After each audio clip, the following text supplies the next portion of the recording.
Tonight, a landmark lawsuit against the FDA heads to the Supreme Court. As many as 1 in 8 women will need unplanned medical care after taking these drugs. What it could mean for access to abortion medication in America.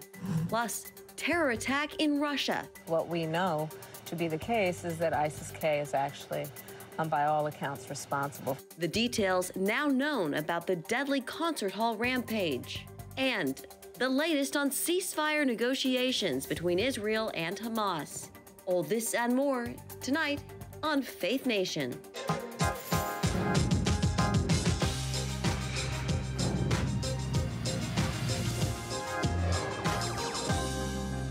With abortion a central issue in this year's election, a closely watched case heads to the Supreme Court. Good evening in Washington, I'm Jenna Browder.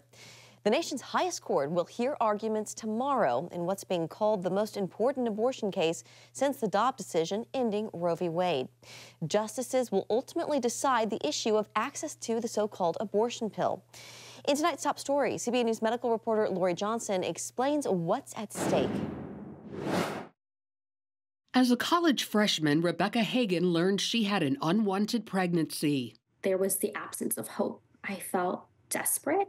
Like many women who choose abortion, Rebecca took mifepristone, also called Mifeprex. Immediately, regret set in. Oh my word, can I take back this decision? Can I save this baby? Rebecca became an exception as she was able to reverse the pill's effects and go on to deliver a healthy baby.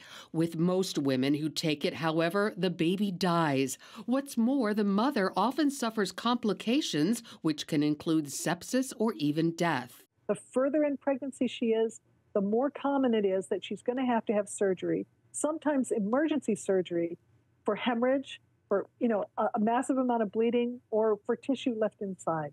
Back in 2000, the Food and Drug Administration approved mifepristone to be taken up to 7 weeks into pregnancy and that women be given the pill at one of 3 required in-person doctor visits. Beginning in 2016, the FDA began removing those safeguards. One change makes the pills much easier to get because in-person visits are no longer required. Another change, the gestation limit was raised to 10 weeks pregnant. It currently allows abortion drugs to be mailed to women in their dorm rooms without ever seeing in person a healthcare provider. That's reckless, and FDA should fix that. Tuesday, Regent Law Professor Erin Hawley will ask the U.S. Supreme Court to order the original safeguards be put back in place. Recently, she practiced answering questions from other Regent Law professors acting as justices. FDA's own current label for the drug notes that between 2.9 and 4.6% of women, that's roughly 1 in 25, will go to the emergency room. And that was before they stripped away the in-person visit. Hawley says FDA research conducted after removing the safeguards shows they made a dangerous drug even more so and admits to relying on emergency physicians to treat complications. One of the studies they discussed said as many as 1 in 8 women will need unplanned medical care after taking these drugs. Hawley represents a group of pro-life doctors who claim when the FDA relaxed mifepristone's prescribing guidelines, it made women less safe. And we know that the incidence of complications from chemical abortions, from these abortion drugs, are increasing. While that creates more suffering for patients, it also weighs on pro-life doctors by putting them in the position of becoming complicit in an abortion. And if a woman comes in who's bleeding, and she's bleeding enough that it threatens her life, and her baby still has a heartbeat, we're going to take the baby because that's going to affect, we could lose both of them. So what that does is it forces us to be a partner in the abortion process, in the elective abortion process. Harrison adds the doctor's deeply held beliefs are violated even more now that mifepristone is so widely available. What's happening now is people that aren't even medically trained are starting this procedure and dumping their complications on those of us who value the life of the mom and the life of her baby. And it's medically, ethically wrong. And because of the relaxed regulations, women in states where abortion is banned or limited can get access to mifepristone. Right now, the abortion pill is available online, and that ships all over the country, and it ships from overseas. And what's worse is that women are being told by the person who supplies the abortion drug to lie to the ER doc and not tell them.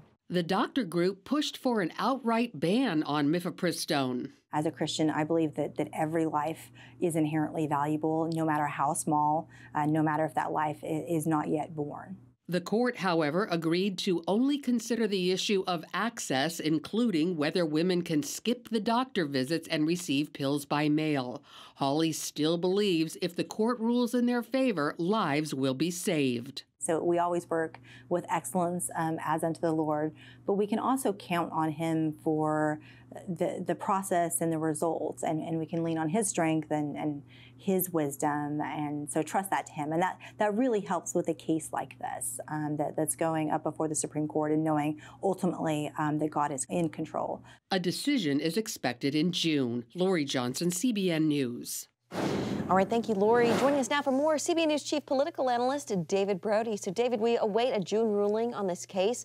That's, of course, just 5 months out from the November election. Some are calling this the most consequential election for reproductive rights in a generation. How do you see it?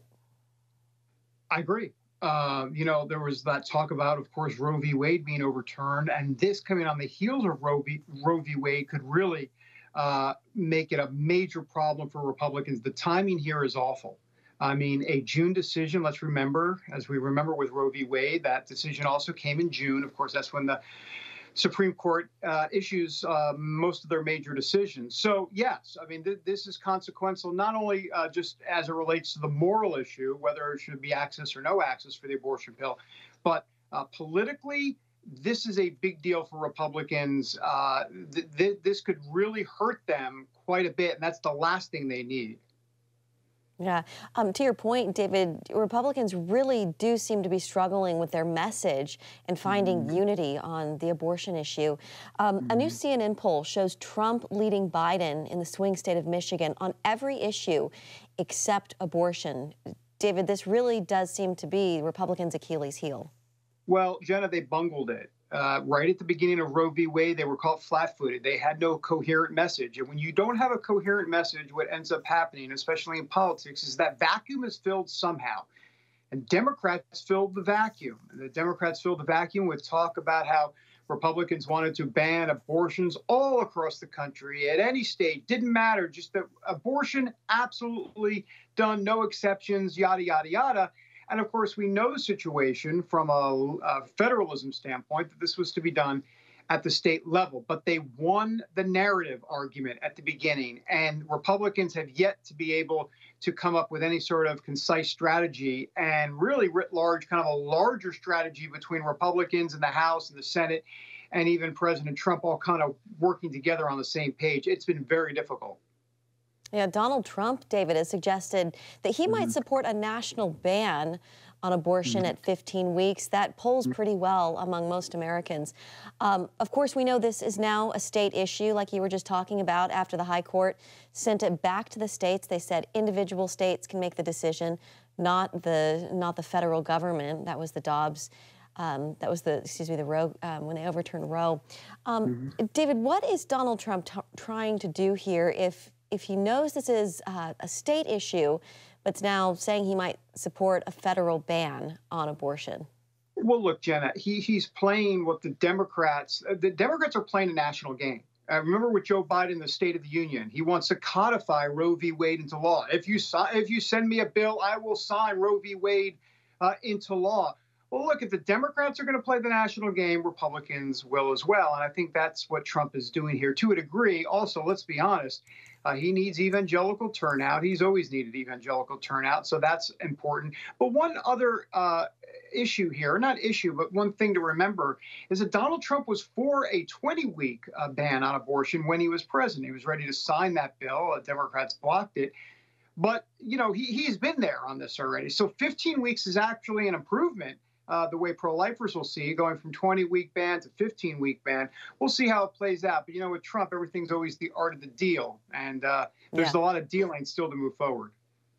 All right. David Brody, we'll leave it there this Monday. Thank you, David. Good to see you. You too, Jenna. Thanks. Well, a busy day for Trump and his legal team. The judge presiding over the former president's 2016 hush money case officially announcing today the trial will start on April 15th. Trump blasting the decision outside a Manhattan courthouse. This is a case that could have been brought 3.5 years ago. And now they're fighting over days because they want to try and do it during the election. This is election interference. That's all it is. Meanwhile, a New York appeals court handed the former president a big win today in his civil fraud case. The court agreed to give Trump 10 more days to post a $175 million bond. That's down from the nearly $500 million judgment he was ordered to pay by today's deadline. The decision came after Trump's attorney said he didn't have the cash to pay the full sum. The ruling prevents New York Attorney General Letitia James from seizing his assets while he appeals. Israeli Prime Minister Benjamin Netanyahu stops a delegation from heading to the White House for ceasefire talks. The U.S. decision that led to the move. When Faith Nation returns.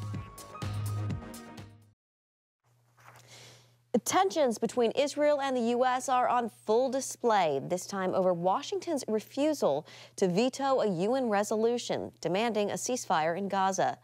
The resolution calls for a truce until the end of Ramadan and the release of Israeli hostages. However, the ceasefire would not be contingent on Hamas letting the hostages go. The U.S. abstained from the vote instead of blocking the resolution. Prime Minister Benjamin Netanyahu responded by canceling an Israeli delegation's visit to Washington. Our vote does not, I repeat, does not represent a shift in our policy. We've been very clear, we've been very consistent in our support for a ceasefire as part of a hostage deal. That's how the hostage deal is structured, and the resolution acknowledges the ongoing talks. We wanted to get to a place where we could support this resolution, but because the final text does not have key language that we think is essential, such as condemning Hamas, we couldn't support it. Though, because it does fairly reflect our view that a ceasefire and the release of hostages come together, we abstained. Talks to free the hostages are ongoing. Israeli media reporting Jerusalem could be willing to release hundreds of Palestinian prisoners in exchange for 40 hostages. A bill on foreign funding for Ukraine could come to the House floor as soon as lawmakers return after Easter. On CBS's Face the Nation, Congressman Mike McCall said House Speaker Mike Johnson is committed to securing a vote, but that he's in a tough spot as some members of his party threaten to go after his job for his support of a government funding deal. But the head of the Foreign Affairs Committee says if the U.S. doesn't act to help war-torn Ukraine, it could hurt us here at home. If we lose in Ukraine like Afghanistan and lose to Putin, let him, take over Ukraine and Moldova, Georgia, and abandon our allies like we did in Afghanistan, does that make the United States weaker or stronger? I think weaker. More than 2 years into the Russian invasion, Ukraine is running out of ammunition. The country is asking the U.S. and other Western allies for support. Meanwhile, 4 men have been charged with acts of terrorism following Friday's concert hall attack outside Moscow. Nearly 140 people died in the shooting. The Islamic militant group ISIS has claimed responsibility. Now, U.S. officials are on alert for attacks against American targets abroad and at home. And they'll do it here in the homeland. And I think we should be very concerned, as the FBI director confirmed to me, that there is a trafficking network out there that specializes in moving people. They do it for profit, moving people and migrants around the world, including across our southern border, who have links to ISIS. Russian President Vladimir Putin claimed the suspects were trying to escape to Ukraine. This afternoon, he went on to call the suspects radical Islamists. Michael O'Hanlon is the Director of Research and Foreign Policy at the Brookings Institution, and he joins us now. Michael, welcome. Good to see you. So I want to talk to you about Russia in a moment. But first, I would like to ask you about Israeli Prime Minister Benjamin Netanyahu's decision to recall the delegation traveling to the White House. Do you see a potential for a breakdown in the relationship between the U.S. and Israel? No, I really don't, because the fundamental interests of each side in staying with the other on the core issues of security are still there. Obviously, there's a big disagreement on tactics, on how long the campaign in Gaza continues, and even on a negotiated settlement, the idea of a so-called two-state solution, which the United States still favors, but the Netanyahu government does not. However, on the core issues of the United States making sure that Israel has a friend that will always ensure its security, and by that I mean its traditional security, not necessarily its expansionist ambitions, and Israel needing the United States for that help, I think the bond is just too solid. There could be a lot of noise about it, and there could be some election-related activity because Prime Minister Netanyahu knows American politics and he knows how to play on American politicians as they try to court pro-Israel voters. But I don't really think the relationship itself is in jeopardy. Yeah. On the terror attack in Russia, why would ISIS target Moscow in the first place? What message are they trying to send? Well, ISIS is happy to target anybody is the starting point for my answer. But also, if you think about the history, the Russians have had a lot of problems in their relationship with Muslims at home and abroad, going back to the Chechnya wars, certainly in their support for President Assad and his barrel bombing against many Muslims in Syria, the horrible tactics he's used to suppress that revolution or that attempted revolt over the last decade. And there's a lot of anger at Russia. Also, there are places in Africa where the former Wagner group is still active, mercenaries fighting on one side or another of a civil war, usually with a profit motive in mind, usually with brutal tactics, often with Muslims as the victims there as well. And so you put it all together, you don't even have to go back to the Soviet history in Afghanistan from the 1980s. And a group like ISIS that has such an extremist ideology is going to find plenty of Russian sins to now make the Russians suffer for. And again, we've seen terrorist attacks in Russia previously on numerous occasions. It's terrible, but it's no huge surprise that it would happen again. There's fear that the Islamic State could be reviving. There's a lot of talk about terrorists crossing over the southern border. What are the chances, Michael, that we'll see similar attacks here or possibly in Europe in just about a minute? Well, the minute anybody says that we don't worry about it, we're in trouble. We've got to always maintain vigilance. Fortunately, we have an intelligence community and a Department of Homeland Security that are much better organized and resourced for these kinds of activities than 22 years ago. And so I think the chances are still relatively low, but the Islamic State will always try to reconstitute. It's not so much one central caliphate as they called themselves in Iraq and Syria a decade ago. It's more a lot of affiliates all over the place. Interestingly, the Taliban in Afghanistan don't like ISIS and have tried to suppress them, but they don't have the capacity to do it effectively across the whole country. So I'm afraid this problem's going to be with us. The border crossing dimension of it, relatively unlikely, but not out of the question. Yeah. All right, Michael O'Hanlon with the Brookings Institution. Michael, thank you so much. Have a great evening. Thanks. Thank you very kindly. All right, coming up, North Korea sends notices. How the rogue nation is warning the world of its military ambitions. That story and more just 2 minutes away. Welcome back. A historic summit could bring the leaders of Japan and North Korea together for the first time in 20 years. North Korea announcing today Japan's prime minister has proposed a meeting with dictator Kim Jong-un. While Japan's prime minister did not confirm the news, he said a meeting with Kim is crucial. And this comes as heightened concerns over the threat of conflict with a nuclear North Korea. Del Hurd has the story. Is North Korean leader Kim Jong-un about to go to war with South Korea and the United States? Some experts think it's possible. Kim has ordered his military to prepare for the occupation of South Korea and is, according to some, engaged in frantic military development. And after South Korea and the United States began the Freedom Shield 24 exercises designed to deter a North Korean invasion, it only caused Kim to issue more threats of war. The task of North Korean experts has always been to try to separate bluster from real threats. And in the past, it's usually been bluster. Bong Young-shik at the Institute for North Korean Studies in Seoul says it's bluster, meant to undermine the current South Korean government from winning parliamentary elections in April. A disturbing report earlier this year by the respected 38 North website, however, indicates this time Kim may be serious. 38 North reports Kim Jong-un has made a strategic decision to go to war. because the communist government sees a window of opportunity to forcibly reunify the Korean peninsula.